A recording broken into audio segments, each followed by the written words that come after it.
सोबत आहेत मराठा आंदोलक आहेत आणि मला त्यांना विचारायचं आहे, एक गोष्ट महाराष्ट्राच्या समोर आता दिसतीये. एरवी मराठा समाजातला जो स्वतःला उच्चभ्रू म्हणून वावरणारा जो मराठा दिसतो, मग तो फॉर्च्युनरमध्ये दिसतो, कारखान्यावाला दिसतो, मोठ्या सत्ताधीशात दिसतो, हा आज कोणीही आझाद मैदानाच्या त्या पावसात भिजणाऱ्या लोकांमध्ये दिसत नाही. ही लढाई त्या गरजवंतांची आहे, ज्या गरजवंतांसाठी मनोज जरांगे पाटील आज लढतायत. कोणी सायकलवर कसं निघाले तुम्ही बघताय ते सगळं. सर असं म्हणतायत की त्यांच्या नावानं मिळणारं आरक्षण त्यांना मिळणार नाहीये. एक मुद्दा तो, आणि दुसरा त्यांचं असं म्हणणं आहे की या सगळ्यांना आरक्षण द्यावं, नक्की द्यावं, पण ते ताट स्वतंत्र असावं असं त्यांचं म्हणणं आहे. शरद पवार साहेब सुद्धा तेच म्हणतायत. तुम्हाला पटतंय का? नाही, तुमच्या पहिल्या प्रश्नाचं जे उत्तर आहे तेही आम्ही देऊ इच्छितो की आझाद मैदानावरती सर्वसामान्य मराठा समाज ही स्वतःची पदरमोड करून रोजगारानं रोजंदारीनं गेलेले पैसे वाचवून गाड्यानं भाड्या करून कॉन्ट्रीब्युशन करून इथं मुंबईमध्ये पोहोचला, ज्याला गरजवंत मराठा आहे. मर्सिडीजवाला, फॉर्च्युनरवाला हा जो काही मराठा आहे तो येतोय, आता हे यायला लागलाय. फक्त येतो कार्यकर्ते घेऊन, फोटो काढतो मनोज जरांगे पाटलांच्या सोबत आणि इथून निघून जातो. पण उद्या आरक्षणाच्या रांगेमध्ये पहिल्यांदा तोच असेल ना लाभ घ्यायला. त्याचं काय मुळामध्ये ह्या आमच्या प्रस्थापितांनी आमचा विचार न केल्यामुळंच आमच्यावर हे आज दिवस आलेले आहेत. आमच्यावर वनवास भोगण्याची पाळी आलेली आहे. एवढा लाखोंच्या संख्येनं मराठा समाज आज इथं जेवायला मिळत नाही, खायला मिळत नाही, पाऊस दिवसभर यायला लागलेला आहे, आमची टॉयलेटची सोय नाही, तरी सुद्धा आम्ही सगळेजण इथं मैदानात तटून आहे. जिथं जागा मिळेल तिथं दबा धरून बसतोय. याचा अर्थ सरकारने समजून घेतला पाहिजे की अरे ह्या मराठा समाजानं काय ह्या लोकांचं घोडं मारलेलं आहे. आज आमचे उपराकार लक्ष्मण माने साहेब पण आहेत. आपण सामाजिक समरसतेत सामाजिक न्यायाची भूमिका करणारे इथं हाके साहेब आहेत. हक्काने अधिकाराची भाषा करणारे आणि जड जड शब्द बोलणारे आहेत. माझं असं म्हणणं आहे की डॉक्टर बाबासाहेब आंबेडकरांचं संविधान या देशामध्ये सर्वोच्च आहे. ह्या संविधानाच्या पुढं काही नाही सध्या. आणि बाबासाहेबांच्या संविधानानं इथल्या गोरगरीब मराठा समाजाला आरक्षण मागण्याची म्हणजे अधिकार दिलेले आहेत, हक्क दिलेले आहेत. हे असताना आमच्या हक्काने अधिकाराच्या लढाईच्या आड हे हाकेसारखे का बरं भांडगोळे यायला लागलेले आहेत. माझा अजून एक म्हणणं आहे, नाही आपण संयमाने चर्चा करू. एरवी तुम्ही कुठे बाकी काही बोला, पण ह्या कार्यक्रमाच्या माध्यमातून आपण ते टाळतोय. सध्या परिस्थिती खूप संवेदनशील आहे. Okay please. माझं तो अजून दुसरं एक म्हणणं आहे की महाराष्ट्र राज्यातल्या ह्या शासनानं आम्हाला 2-2 वेळेस आयोग नेमून मागास ठरवलेला आहे. इंदिरा साहनी जजमेंट हे मंडलच्या नंतरचा लक्षात घ्या, क्रमवारी लक्षात ठेवा. आणि त्या इंदिरा साहनीने सांगितलेलं आहे की या पुढं ज्यांना ज्यांना आरक्षण द्यायचं आहे त्या सगळ्यांच्यासाठी आयोग नेमला पाहिजे. आयोग नेमून इम्पेरिकल डेटा गोळा केला पाहिजे आणि मग एखादा जर सामाजिक आणि शैक्षणिक मागास ठरलेला असेल तर अशा लोकांना ओबीसीचं सुद्धा आरक्षण घेता येऊ शकतं. ह्या राज्यानं, या देवेंद्रजींनी आमच्यावर फार उपकार केलेले आहेत. 2017ला त्याने आम्हाला आयोग नेमून सामाजिक आणि शैक्षणिक मागास ठरवलेला आहे. ह्या एकनाथ शिंदे साहेबांच्या काळातही आम्हाला सामाजिक आणि शैक्षणिक मागास ठरवलेला आहे. हे एससी-बीसी म्हणजेच 50% आतल्या आरक्षणासाठी पात्र असणं आहे. हा सगळ्यात मोठा पुरावा आणि हे राज्यानं स्वीकारलेला आहे. फक्त मराठ्यांच्या सोबत एकच छळ होत आहे. प्रत्येक वेळेस आम्हाला 50% वर ढकलण्याचा कार्यक्रम चालू आहे.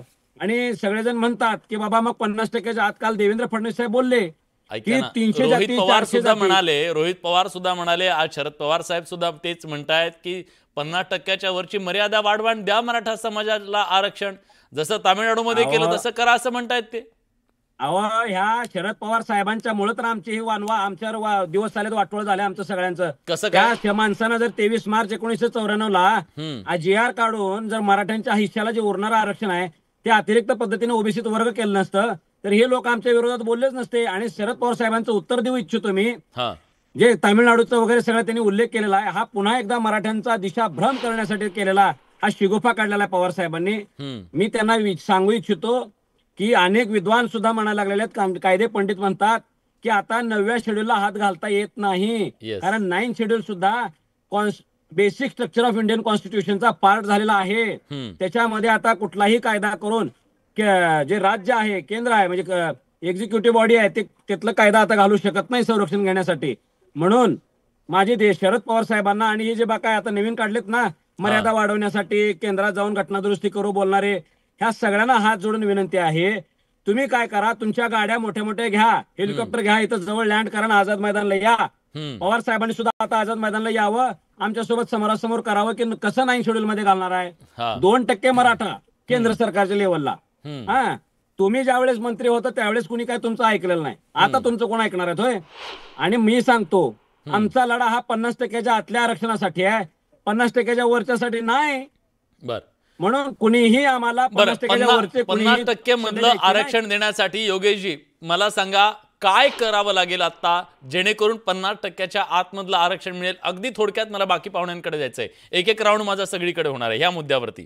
मी एका वाक्यात सांगतो, मराठा समाजाला सोशली अँड एज्युकेशनली सरकारनं ठरवलेला आहे, तो आयोगाचा रिपोर्ट स्वीकारलेला आहे. आम्ही मागास आहे, अदर बॅकवर्ड क्लासला पात्र असण्याचे शासनानं मराठा समाजाचा जितकं तात्काळ लवकरात लवकर होईल तितकं 50च्या आतला जी आर काढावा. आता काही लोक बोलले, म्हणजे शिंदे समितीचे जज साहेब पण आले होते इथं, तेही म्हणाले की तो कोर्टातला आता सध्या मॅटर आहे. अहो, ही लोक पक्षाचा जर काही एखादा निर्णय करायचा असेल तर सुप्रीम कोर्ट अर्ध्या रात्री चालू करतात, मग हायकोर्टानं चालू करायला काय अडचण आहे. शासनानं प्रतिज्ञापत्र सादर करावं आणि आम्ही जे 50च्या वरचं आरक्षण दिले त्या आतलं द्यावं म्हणून. ठीक आहे, कोंढरे सरांना विचारतो. मला आमच्या पिढीनं फक्त पुस्तकातून वाचलेलं आहे किंवा आम्ही तुमच्याबद्दल ऐकलेलं आहे, ह्या सगळ्या आरक्षणाच्या लढाईमध्ये तुमची भूमिका, तुमचे लढे हे सगळे महत्वाचे राहिलेले आहेत. आज राज्याच्या समोर एक मोठं आव्हान आहे, एक मोठा पेच आहे, जटिल प्रश्न आहे. या प्रश्नातून सोडवणूक करण्यासाठी तामिळनाडू फॉर्म्युला हा एक मार्ग आहे असं शरद पवार साहेब म्हणतायत. तुम्ही याच्याकडे कसं पाहता, या चक्रव्यूहातून बाहेर कसं पडता येईल?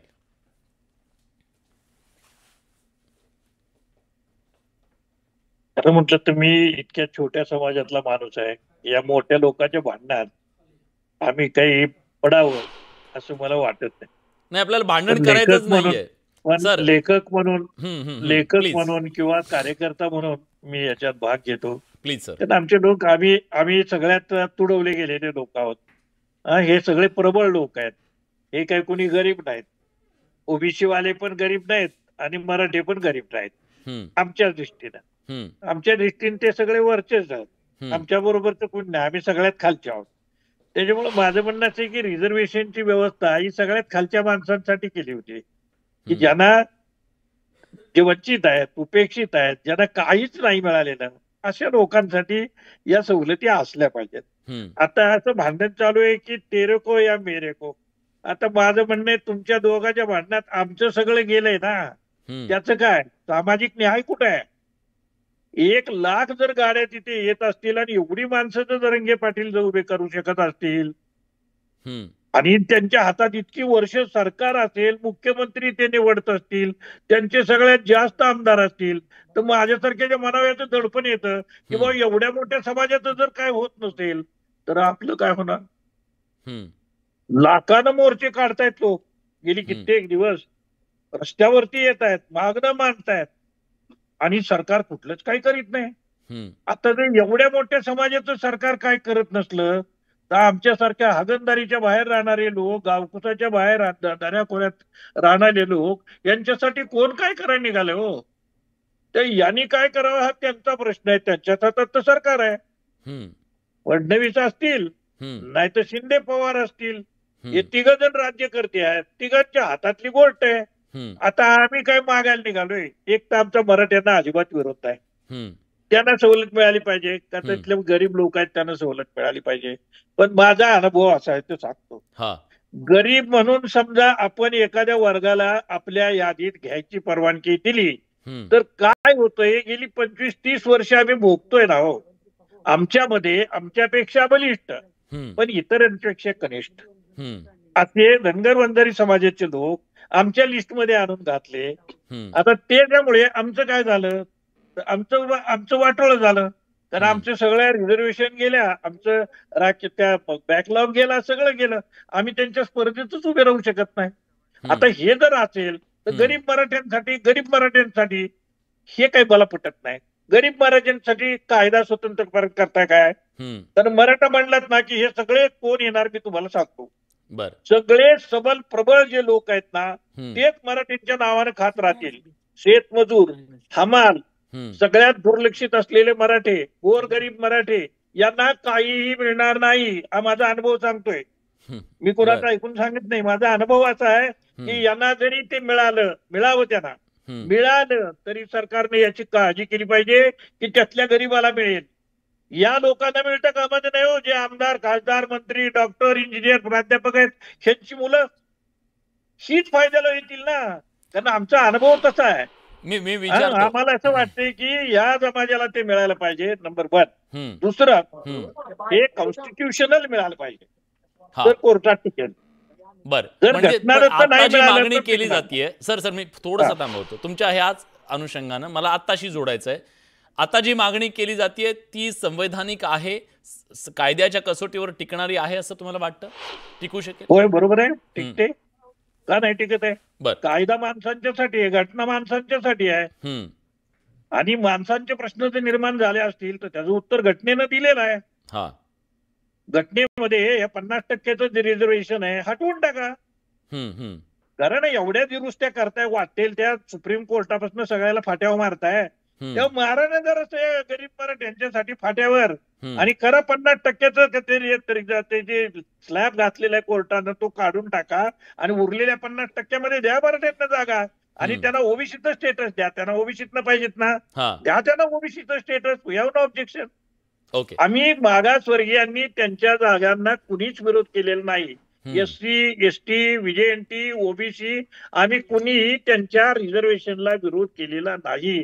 जो विरोध केलेला आहे मागासवर्गीय लोकांनी तो याला आहे की तुम्ही आमच्यात नका बसू, म्हणजे आमच्यातले नका खाऊ.